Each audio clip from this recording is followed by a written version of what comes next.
Hi everyone! Today we're going to take a look at the 5 best tripods for DSLR in the market for this year. First, we're going to show you our 5 best picks, then we'll talk about what you should look for before buying a tripod for a DSLR.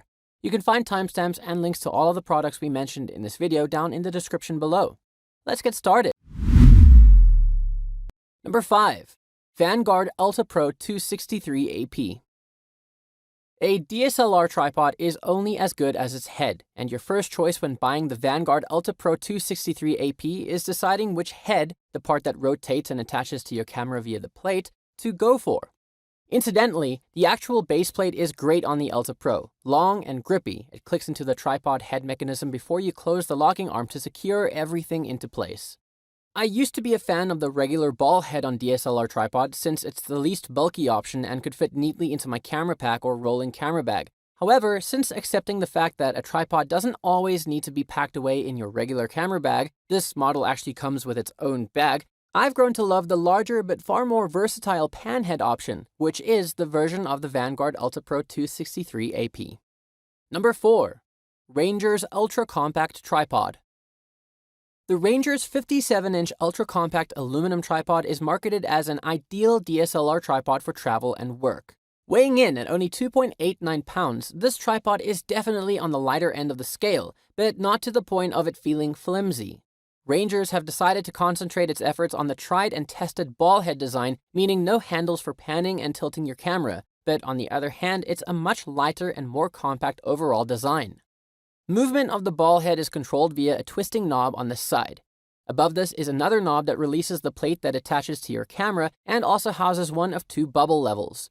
The ball joint allows for a tilting range of -45 degree, +90 degree, and a full 360 degree pan with everything loosened and tightened using a separate panning lock, another knob on the side of the Ranger's 57-inch ultra-compact aluminum tripod. Number 3. Joby GorillaPod SLR Zoom. I feel like the iconic GorillaPod needs no introduction. This being the first DSLR tripod I ever bought, the GorillaPod is a flexible mini tripod that's often imitated but seldom bettered. Manufactured out of medical-grade Japanese ABS plastic, stainless steel, and German TPE rubber, the Joby GorillaPod is a high-quality product that's built to last. The basic idea of having a tripod whose legs can be flexed, twisted, and bent around itself is so you can secure it to places that traditional tripods can't be secured on, like tree branches, table legs, street poles, and your own arm. Basically anything that's narrow enough to twist around. With 10 movable leg joints and each leg covered in a grippy rubber, the Joby GorillaPod SLR Zoom wraps around objects securely, relying on the stiffness between each joint to stay put.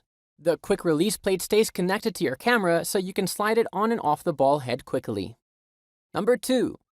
K&F Concept DSLR Tripod. If you're looking for the best tripod for macro photography, the K&F Concept DSLR tripod should definitely be on your radar.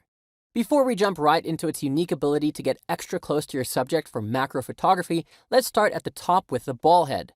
At 28mm, the ball socket diameter is larger than some other tripods, meaning more stability and strength when your camera is locked in place at an angle. The pan and tilt motion is controlled via rubber-gripped knobs, which when twisted release the lock mechanism so you can rotate the camera in whatever direction you choose. Loosening one of the side knobs on the K&F Concept slightly allows you to maintain some resistance in the panning motion, ideal for precise panoramic shots or panoramas. A non-oil dampening mechanism helps keep the movement silky smooth. Number 1. Amazon Basics Lightweight Tripod. The Amazon Basics range is immensely popular. Learning from the products that it sells on its own site, Amazon attempts to borrow from and improve on the design of popular products, then undercut them in price. Unsavory business tactics aside, this allows Amazon to offer high-quality, useful products at a huge discount, and a good example of this practice is the Amazon Basics Lightweight Tripod. Price aside, the Amazon Basics Lightweight Tripod is actually adequately built for basic everyday use and offers several of the features of much more expensive tripods. Everything is lightweight and somewhat cheap feeling, but that's not to say it feels like the tripod is going to break anytime soon. Amazon has chosen to use plastic components where other tripod manufacturers would have used metal, but the max carry load of over 3 kilograms is still more than enough for most photographers. Now that we showed you the best tripod for DSLR, let's talk about a few things you should look for before buying one. Price. I strongly recommend that you don't choose the first cheap DSLR tripod you come across, however tempting that may be. Remember that you're investing in something that needs to hold your camera gear securely and safely. Having said this, all the models reviewed in this guide are what I consider to be within the reach of the average photographer. They're all excellent value for money. Maximum height. Ideally, the tripod you choose will reach your eye level or be as close as possible. Remember that the height measurement will include the center column fully extended, but you'll also need to take into account the size of your DSLR. This means this will usually add another 3 or 4 inches on top of the tripod.